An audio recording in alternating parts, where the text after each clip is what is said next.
ओशो कहते हैं कि मन का अर्थ है विचार को जन्म देने वाला स्रोत। फूल को अगर मैं देखता रहूं और सोचूं ना, तो मेरी आत्मा और फूल के बीच मिलन होगा। अगर सोचूं तो मेरी आत्मा और फूल के बीच में एक नई विचारों की श्रृंखला खड़ी हो जाएगी, शब्दों का एक जाल खड़ा हो जाएगा। तब मैं फूल को ना देख पाऊंगा सीधा, तब इन शब्दों के पार से, इन शब्दों के भीतर से फूल को देखूंगा। तब फूल के संबंध में जो भी निर्णय मैं लूंगा वह फूल के संबंध में नहीं, मेरे मन के संबंध में है। क्योंकि अगर मैं बचपन से ऐसे घर में बड़ा हुआ हूं जहां गुलाब को सुंदर समझा जाता है, अगर मुझे बचपन से सिखाया गया है कि गुलाब सुंदर है, तो मेरे मन में विचारों की एक श्रृंखला है गुलाब के संबंध में, सौंदर्य की। अब अगर गुलाब का फूल मैंने देखा और मेरे मन की धारा खड़ी हुई, मेरे विचार खड़े हुए और उन्होंने कहा फूल सुंदर है, तो यह मेरी प्रतीति न हुई, यह मेरे मन का वक्तव्य हुआ। और मन का वक्तव्य शब्दों का वक्तव्य है। निःशब्द जब कोई होता है तो मन खो जाता है। इसका अर्थ यह हुआ कि शब्दों की हमारे भीतर जो प्रक्रिया है, दी very process of language is mind. हमारे शब्दों की जो प्रक्रिया है, हमारे शब्दों का जो संग्रह है, हमारे शब्दों का जो जाल है, वह हमारा मन है। मन हमारे समस्त शब्द, हमारी समस्त भाषा, हमारे समस्त सोचने की क्षमता का इकट्ठा जोड़ है। आदमी गैर मन की हालत में दो तरह से हो सकता है। बेहोश पड़ा हो तो भी गैर मन की हालत में हो जाता है। यह मन से नीचे की अवस्था है। आदमी समाधि में हो तो भी मन के बाहर हो जाता है। यह मन से ऊपर की अवस्था है। इसलिए ऋषियों ने कहा है कि प्रगाढ़ निद्रा में भी आदमी समाधि जैसी अवस्था में पहुंच जाता है। एक ही लक्षण समान है, मन नहीं होता। प्रगाढ़ निद्रा में भी मन नहीं होता, क्योंकि विचार खो जाता है। लेकिन विचार तो खो जाता है, होश भी खो जाता है। समाधि में भी प्रगाढ़ निद्रा की घटना घटती है, मन खो जाता है, लेकिन होश पूरा होता है। मन हमारे चिंतन का यंत्र है, और इसलिए जितना ही ज्यादा हम इस चिंतन के यंत्र का उपयोग करके जगत को देखते हैं, उतना ही जगत बन जाता है। इस बदलाव में कई कारण हैं। हमारी भाषा चीजों को तोड़कर देखती है, क्योंकि मन से निर्मित है। और मन भी चीजों को तोड़कर देखता है, क्योंकि भाषा के पार मन का कोई अस्तित्व नहीं है। यही मैं कह रहा था कि हम जहां भी कुछ देखते हैं, वहां तत्काल विपरीत का अनुभव शुरू हो जाता है। अगर हम सौंदर्य देखते हैं तो कुरूप का बोध तत्काल शुरू हो जाता है। क्या आप ऐसा कर सकते हैं कि किसी चीज को सुंदर कहे बिना किसी चीज को असुंदर कहे? बुद्ध में महाकाश्यप ने पूछा है। महाकाश्यप एक दिन सुबह बुद्ध के पास पहुंचा है, उनका एक प्रमुख शिष्य है। सूरज उग रहा है, पक्षी गीत गा रहे हैं और महाकाश्यप बुद्ध से पूछता है कि यह जो चारों तरफ फैला है, क्या यह सुंदर नहीं है? बुद्ध चुप रह जाते हैं। महाकाश्यप की तरफ देखते हैं, मुस्कुराते हैं, लेकिन बोलते नहीं। महाकाश्यप फिर पूछता है कि क्या मेरे प्रश्न में कोई असंगति है? आप उत्तर क्यों नहीं देते हैं? बुद्ध फिर चारों तरफ देखते हैं, फिर महाकाश्यप की तरफ देखते हैं, मुस्कुराते हैं और चुप रह जाते हैं। महाकाश्यप तीसरी बार पूछता है कि इतना ही कह दे कि आप जवाब न देंगे। बुद्ध फिर चारों तरफ देखते हैं और चुप रह जाते हैं। महाकाश्यप से वे तब कहते हैं कि तू जो पूछ रहा है, उससे तू मुझे बड़ी मुश्किल में डाल रहा है। मुश्किल में इसलिए डाल रहा है कि अगर मैं कहूं, यह सब सुंदर है, तो मैं किसको कुरूप कहूँ? क्योंकि जब भी सुंदर का उपयोग करें तो कुरूप की धारणा सुनिश्चित हो जाती है। और बुद्ध ने कहा कि अब मुझे न कुछ कुरूप रहा है और न कुछ सुंदर रहा है, जो जैसा है वैसा ही रह गया है। यह मन के बाहर से देखा गया जगत है। कांटा कांटा है, फूल फूल है, गुलाब गुलाब है, चंपा चंपा है। न कुछ सुंदर है, न कुछ कुरूप है, जो जैसा है वैसा है। बुद्ध ने कहा, जो जैसा है वह मुझे दिखाई पड़ता है। यह सुंदर है या कुरूप यह मैं कैसे कहूँ? क्योंकि जिस मन से मैं बांटता था वह खो गया है। मन जो मेरे पास था, जिससे मैं तौलता था, वह खो गया है। समझें, एक तराजू है हमारे पास, उससे हम तौल लेते हैं कौन सी चीज वजनी है, कौन सी चीज गैर वजनी है। तराजू खो गया। फिर कोई मुझसे पूछता है कि यह ज्यादा वजनी है या कम वजनी है। मैं अपने हाथ पर रखकर थोड़ा अंदाज कर सकता हूँ, हाथ से तराजू का काम ले सकता हूँ। यद्यपि उतना सुनिश्चित तो नहीं होगा, तोला तोला, रत्ती रत्ती नहीं बता सकूंगा, लेकिन फिर भी कह सकता हूँ कि यह सिर भर है, यह 3 पाँव है। साफ तो नहीं होगा उतना, लेकिन मेरा हाथ भी टूट गया। अब मेरे पास कोई भी उपाय नहीं है जिससे मैं इसे नाप लूं। तो अब मैं आंख से ही देखकर अंदाज लगाऊंगा कि यह थोड़ा ज्यादा मालूम पड़ता है, यह थोड़ा कम मालूम पड़ता है। मात्रा देखकर कहूंगा, भूल अब ज्यादा होगी, लेकिन मेरी आंख भी चली गई। अब मेरे पास कोई भी उपाय नहीं है कि मैं कहूं कि कौन ज्यादा है, कौन कम है। हाथ नहीं, तराजू नहीं, आंख नहीं। अब तो मैं यही कहूंगा कि यह है और वह है। लेकिन मेरे पास वह तौलने का यंत्र नहीं है जिससे मैं तौल लेता, बांट लेता, कौन कम है, कौन ज्यादा है। बुद्ध ने कहा, जो है वह है। सूरज उग रहा है, फूल खिल रहे हैं, पक्षी गीत गा रहे हैं, और मैं यहाँ बैठा सुन रहा हूँ। लेकिन वह जो कह सकता था सुंदर और असुंदर, वह मौजूद नहीं है, वह खो गया है। ध्यान का अर्थ है मन का खो जाना। ध्यान का अर्थ है भाषा का, शब्द का, विचार का भीतर से तिरोहित हो जाना। इसका यह अर्थ भी नहीं है कि जो ध्यान में प्रवेश करेगा वह बोल न सकेगा। इसका यह भी अर्थ नहीं है कि जो ध्यान में प्रवेश करेगा वह शब्द का उपयोग न कर सकेगा। सच तो यह है कि वही उपयोग कर सकेगा, लेकिन तब उपयोग होगा, वो मालिक होगा। बुद्ध भी बोल रहे हैं, वे कह रहे हैं कि मेरा मन खो गया। शब्द का उपयोग हो रहा है, भाषा का उपयोग हो रहा है, लेकिन बस उपयोग की तरह। जैसे आदमी जब चलता है तो पैर का उपयोग करता है, जब बैठ जाता है तो पैर का उपयोग बंद कर देता है।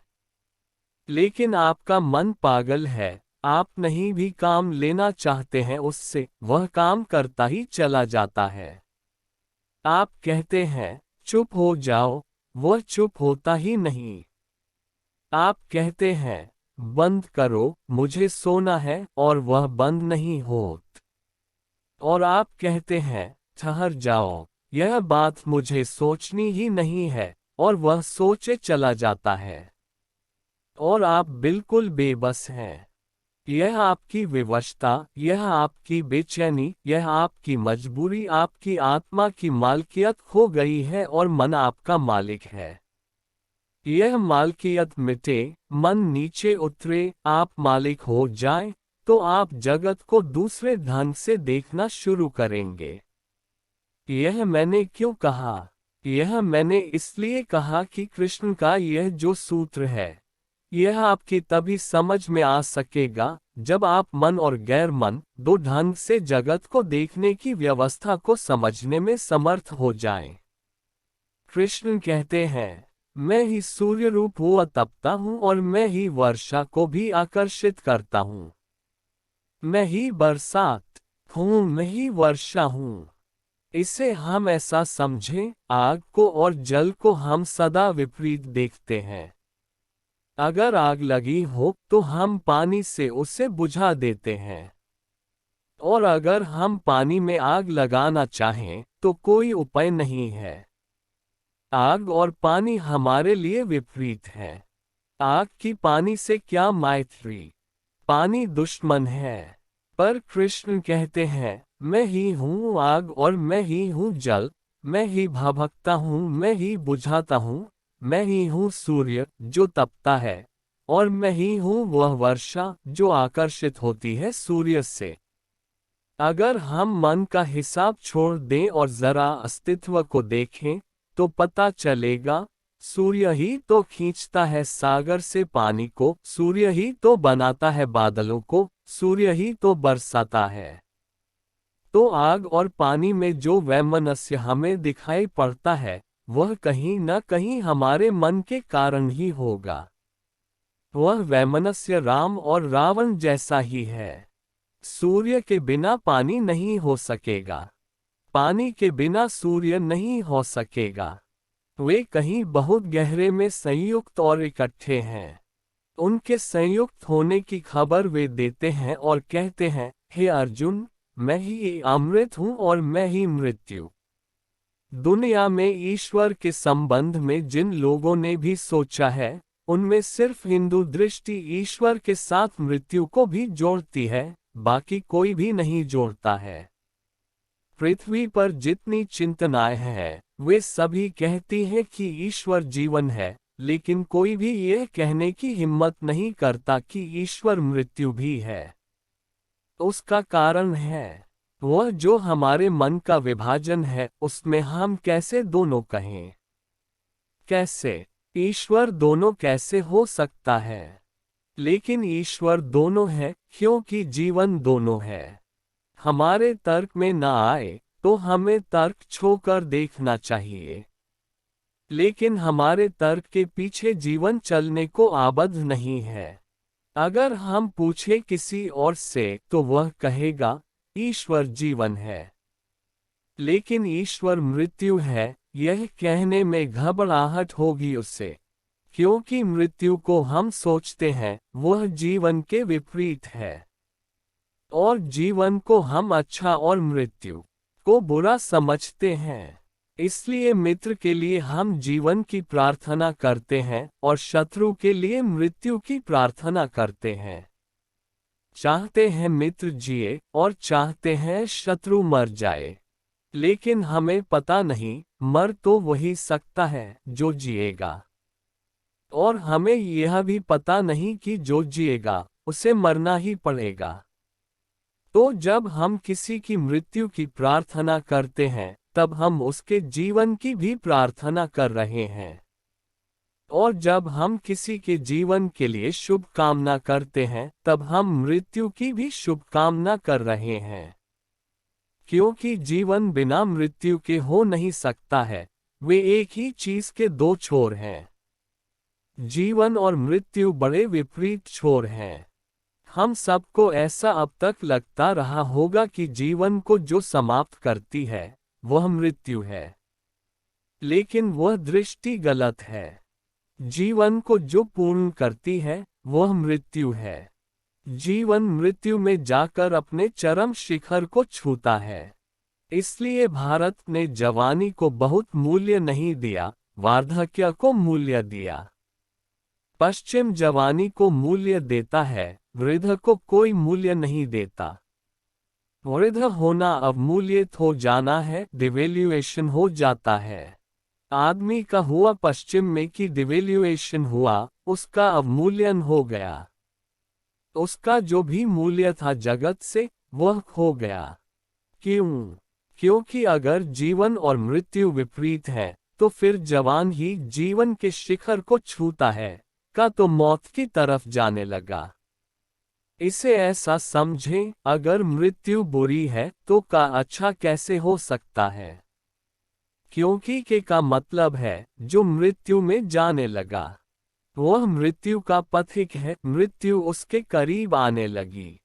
के का मतलब है जिससे मृत्यु प्रकट होने लगी। तो फिर जवान शिखर है जीवन का। अगर मृत्यु जीवन के विपरीत है तो जवानी जीवन होगी। फिर जवानी का मूल्य होगा, बूढ़े का अवमूल्यन हो जाएगा। पश्चिम ने मृत्यु को जीवन की समाप्ति समझा है, इसलिए बूढ़ा अनादरित हो गया। इस भाव के साथ बूढ़े का कोई आदर नहीं हो सकता। पूरब ने मृत्यु को जीवन की पूर्णता समझा है, इसलिए बूढ़ा आदरित हुआ।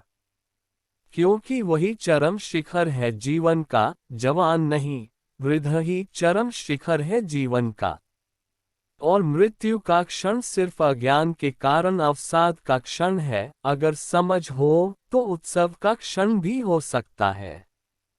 चांगत्से की पत्नी मर गई है, सम्राट उसे दुख प्रकट करने आया है, और चांगत्से खंजरी बजाकर वृक्ष के नीचे बैठा गीत गा रहा है। सम्राट थोड़ा बेचैन हुआ। यह चांगत्से बड़ा फकीर था, तभी तो सम्राट खुद आया था चलकर कि उसकी पत्नी मर गई है तो उसे जाकर 2 शब्द संवेदना के कह आए। लेकिन यहाँ संवेदना का कोई उपाय ही न था। यह आदमी खंजरी बजाकर गीत गा रहा था। संवेदना प्रकट करनी तो दूर रही। सम्राट तय करके आया था, जैसा कि सभी लोग तय करके जाते हैं जब कोई मर जाता है, कि क्या कहना, कैसे शुरू करना। कठिन मामला भी है। किसी के घर कोई मर गया, कहाँ से शुरू करो, क्या कहो। भाषा मुश्किल में पड़ती है, साहस जवाब देता है। सब तय करके आया था, यह कहूंगा, ऐसे ऐसे बात शुरू करूंगा, किसी तरह निपटा कर निकल आऊंगा। लेकिन यहाँ और मुश्किल बढ़ गई, क्योंकि चांगत्से खंजरी पीट रहा है। सम्राट बिल्कुल उदास होकर आया था, तैयार होकर आया था। स्वभावत दूसरे का जीवन हमें जब प्रफुल्लित नहीं करता तो दूसरे की मृत्यु हमें दुखी क्यों करेगी।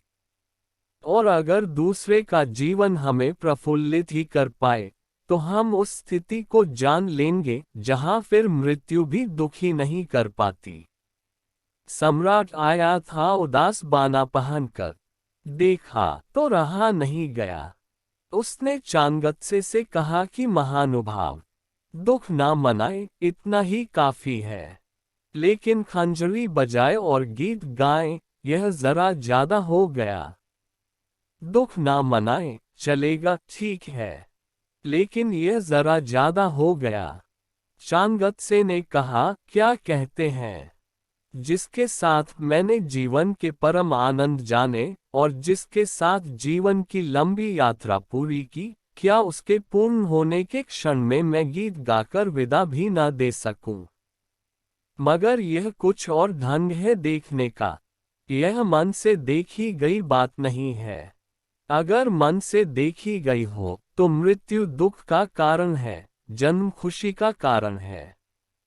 यह मन के कहीं पार से देखी गई बात है, जहां जन्म और मृत्यु विपरीत नहीं रह जाते, जहां दोनों ही एक ही जीवन की धारा के अंग हो जाते हैं, और जहां जीवन मृत्यु और जन्म के बीच की धारा बन जाता है, दोनों किनारे उसी के हो जाते हैं। तो चांगत्से कहता है कि उसकी महापूर्णता के क्षण में मैं उसे गीत गाकर विदा न दे सकूं तो मुझसे ज्यादा अकृतज्ञ कौन होगा।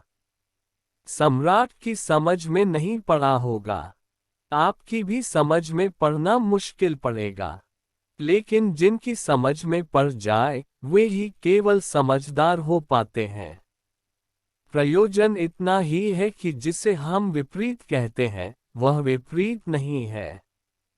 विपरीत हमारी भ्रांति है।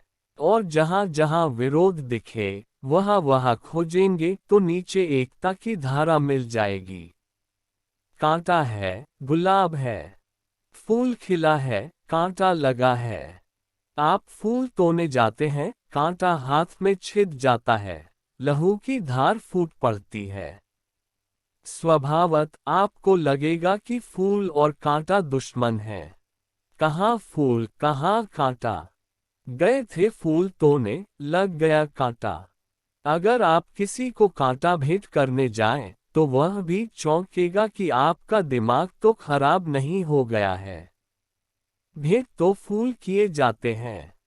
कभी देखें, गुलाब के कांटे तोड़कर किसी को भेंट करने चले जाएं, फिर दोबारा वह आपको दिखाई भी नहीं पड़ेगा, आपसे बचकर निकलने लगेगा।